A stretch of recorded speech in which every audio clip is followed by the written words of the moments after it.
Okay, go. All right, hello, my name is Dominic Scali. I'm a corporal with the Arundel County Police Department, currently assigned to Community Relations Section of the Bike Patrol Unit. I've been serving in law enforcement for the past 17 years, and now I have the pleasure of working with our bike advocates in the community. We've done anything from bike safety education and training for first responders, children and adult citizens in the county and among. I've been trained by IPMBA in 2014, the International Police Mountain Bike Association. I'm a train the trainer.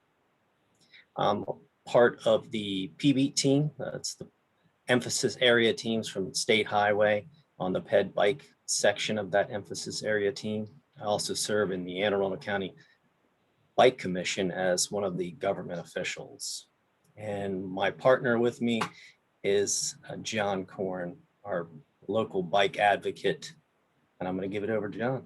Thank you, Dominic. My name is Jon Korin. I'm president of Bicycle Advocates for Annapolis and Anne Arundel County. We are an all-volunteer 501c3 promoting safe cycling for transportation, recreation, and fitness. I also chair the Anne Arundel County Bicycle Advisory Commission, which Dominic mentioned, and I served on the 2017 Maryland Bike Safety Task Force appointed by the governor, which made a series of recommendations about bicycle safety throughout the state of Maryland.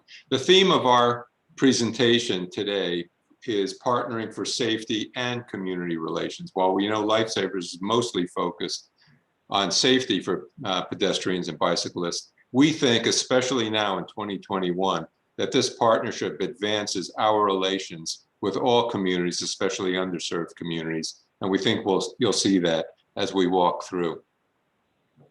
So first, a quick orientation. Anne Arundel County, you may not have heard of, but you probably have heard of Annapolis, the home of the U.S. Naval Academy, the capital of the state of Maryland.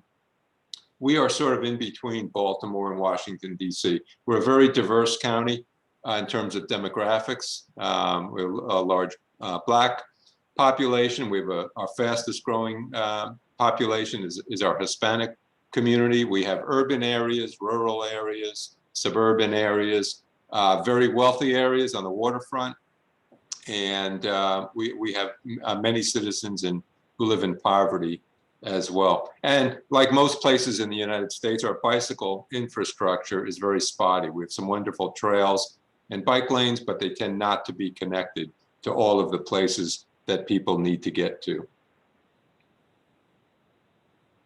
So how did our relationship become? Where was the beginning? And what you see on the screen is bringing good from tragedy. And how did it occur? In August of 2013, Trish Cunningham was riding her bike on a local county road and unfortunately struck and died that very day. And what we wanted to do was raise awareness. Our bicycle advocates decided to create a memorial ride. And once that memorial ride was created about a month later, it was to promote awareness. It was to promote sharing the road and the Maryland 3-foot law. And that is where the connection happened. The police department recognized the event. Our chief of police at the time said, you should get together with Alex Pline and Jon Korin. And ever since that introduction, that's where our relationship had started.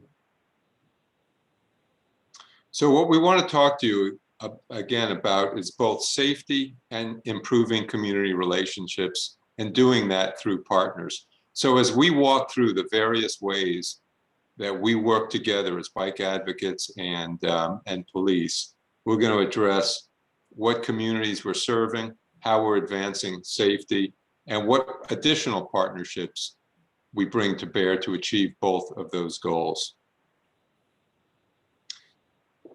So how do we do this? How do we recognize that safety is important and bike and ped safety is even more important?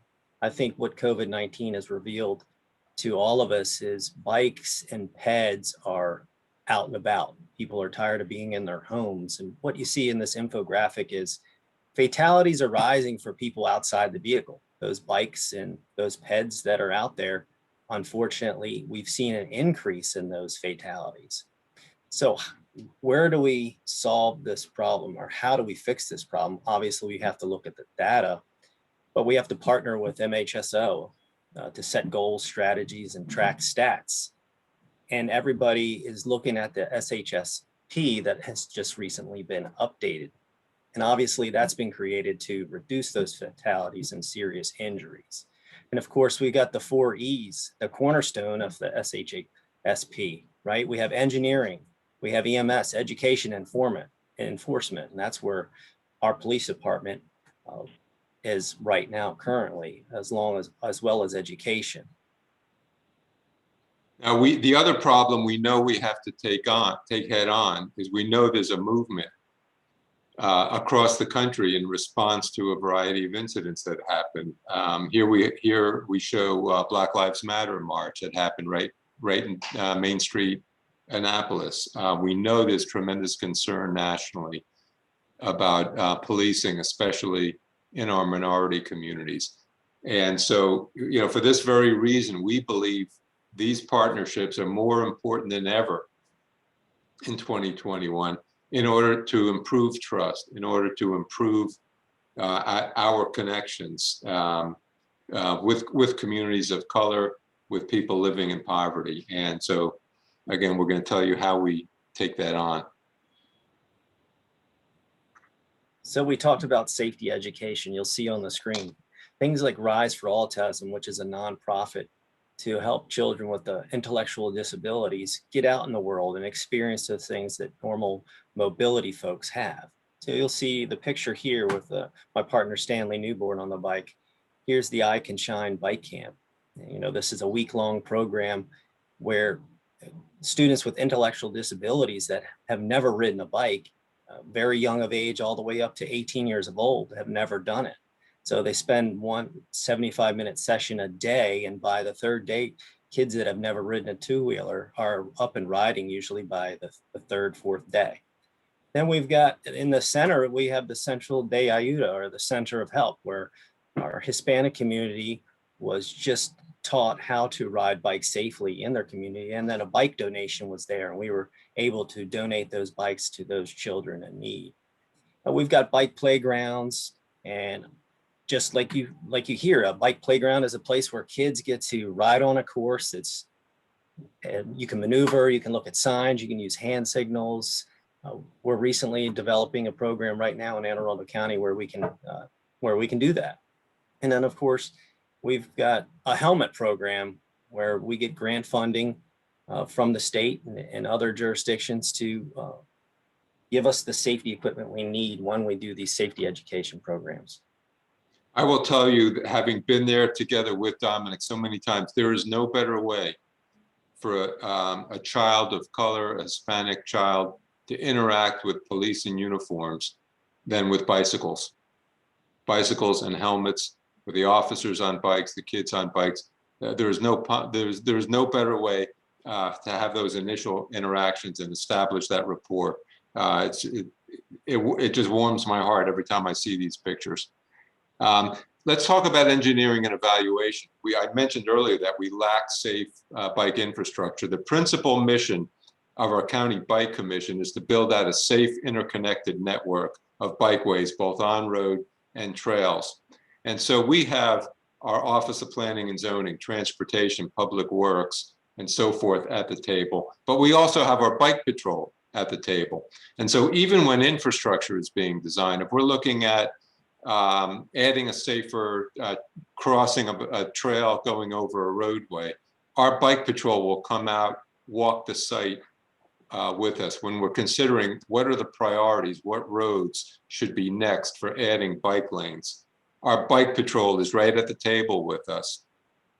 And so while we normally think about police for enforcement, this very, very important engineering. How do we prioritize and how do we design safer infrastructure?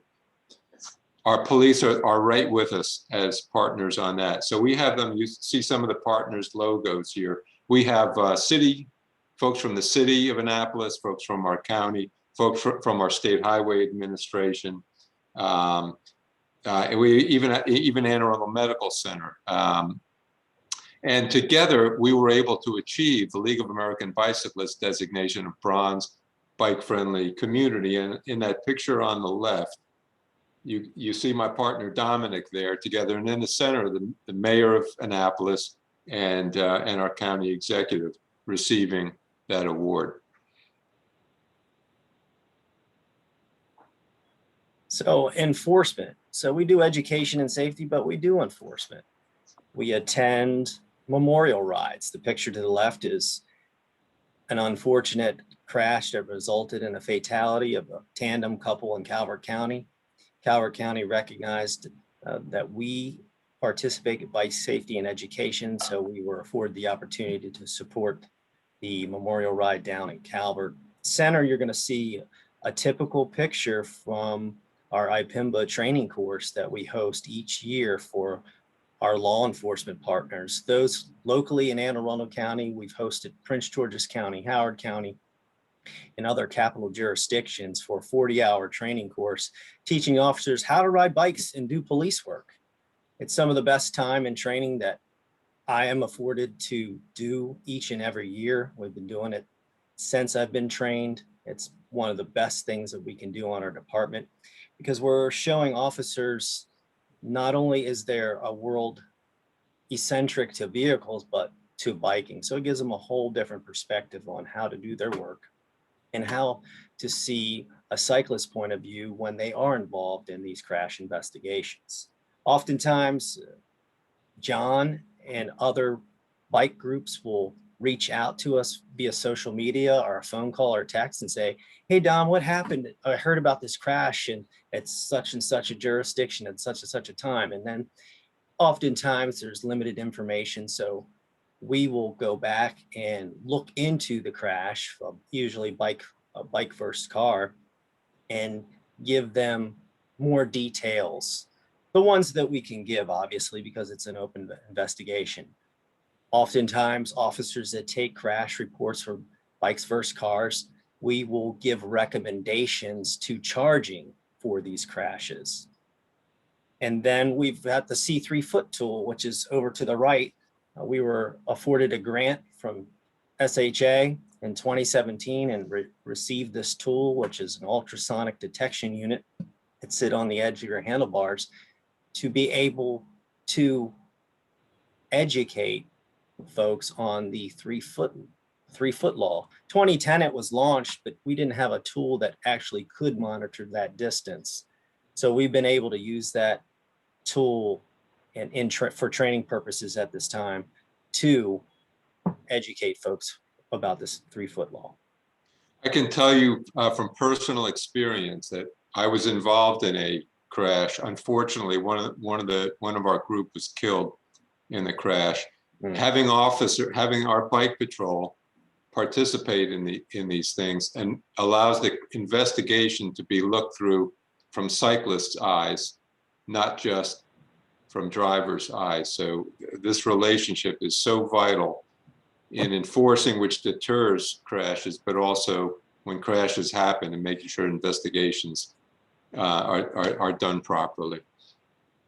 Encouragement and events. One of the most important things we do together is to encourage more people to get out and ride, whether it's for recreation, for fitness, or very importantly, for transportation. We know many in our community rely on bicycles as their only affordable means to get around. We want to make it safe for them. And then others, there's a choice. So we run a wide range of events to try to get more and more folks out. Bike to School Day. For the last several years, this county has had the most participating schools across all of Maryland at Bike to School Day. Unfortunately, a lot of the routes to the schools are not safe, but on Bike to School Day, our officers come out and provide escort, and we get hundreds and hundreds of kids riding their bikes, and most of them report it's their favorite day of school when they can ride their bike to school. Ride of Silence. There's a national Ride of Silence, which is in memory of cyclists killed or injured on our roads. Our bike patrol are always with us on that Ride of Silence. Bike to Work Day. Here we have the Race Across America ends in Annapolis. That's a California to the Chesapeake Bay race, our bike patrol there. So in all the things we do to encourage folks, our bike patrol are always with us and encouraging more and more people to ride. And we know from data, the more people you have riding, the more drivers are sensitized and aware of cyclists on the road, and the roads become safer for everybody.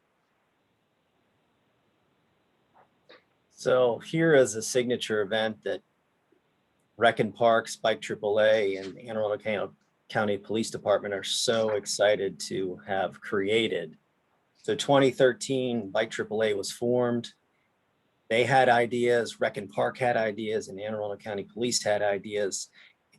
And because of the tragedy from Trish's memorial ride, we were able to make that connection. And then once we shared our ideas with one another, we were able to create this signature event.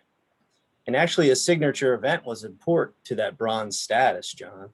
You're well aware of it, that we created the Lifeline 100 Century Bike Ride. It's quite a unique event with quite a unique persons that host the event. You know, we have 100 miles, 65, 35, we've got a trail ride down and back for those folks that want to just stay on the trail.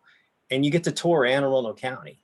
2020 would have been our 7th year, but because of COVID, we had to cancel it. But we're going to come back the third Sunday, October 2021, and I think we're going to try to launch another event. But since then, we've raised money for 3 of our nonprofits, one through BikeAAA, Rec and Parks in Anne Arundel County. We've raised over $135 for those nonprofits. And what's so significant about it is that money is given right back to our county. That's what's so great about it. It has so many touch points. Not only do we have the riding portion, but we have our bike rodeo that's hosted with one of our other partners in the community, Pedal Power Kids, where this business owner in Anne Arundel County hosts bike rodeos for kids while we have our event going on. So we also, because it's all inclusive, we have something for everybody. We have our Special Olympians come out and ride portions of the ride. We have team creations from private organizations to our police department's team that rides in the event. So it's something to look forward to. We're super proud of Lifeline 100, and we hope that you guys are interested. We've had over 18 different states come to our event. And if you're interested, look us up, lifeline100.com. All right, Dominic. So yeah, as Dominic said, the thing we are most proud of here is how inclusive this bike event is. Many people think bike event of people in spandex, expensive road bikes, out doing 100-mile road rides. This event, as Dominic said, it has something for everyone, every age and every ability. We even have partnered, the picture down at the bottom, a little bit to the left, with a group who builds highly customized adaptive bicycles for children with disabilities. They have provided the brand new bike to a disabled child at the event, and then the child gets on the bike, and then what's the best thing in the world for a child with disabilities? Be out there with all the other kids. They go right into the bike rodeo with all the other children. So this is, again, the most inclusive event we know of for kids on bikes. We're really, really proud of it. And as Dominic said, over $150,000 has been raised for a variety of nonprofits. The last one we want to tell you about, it we call Wheels of Hope.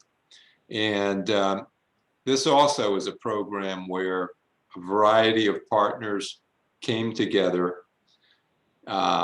Anne Arundel County Police, which had a program where they took recovered bikes and would try to place them in the community. BikeAAA was involved in a program, our local hospital, and then even our food bank, which mostly distributes food, but started receiving from big box retailers bikes that had been returned or bikes damaged. And together we came together and developed this Wheels of Hope program, which collects bikes, refurbishes them by volunteers, and then puts them back into the community. Our police operate in every stage of that. Just yesterday, they brought us 12 bikes, which we will refurb, and then they will help us place the bikes with folks in need. Children, adults, people in sober homes, people coming out of prison, people whose bikes have been stolen. So another wonderful example of partnership. So I hope you've gotten a good flavor for how we have worked together to advance safety for cyclists and pedestrians, and how we've also worked to improve community relations, especially with our most vulnerable communities. Thank you. Thank you.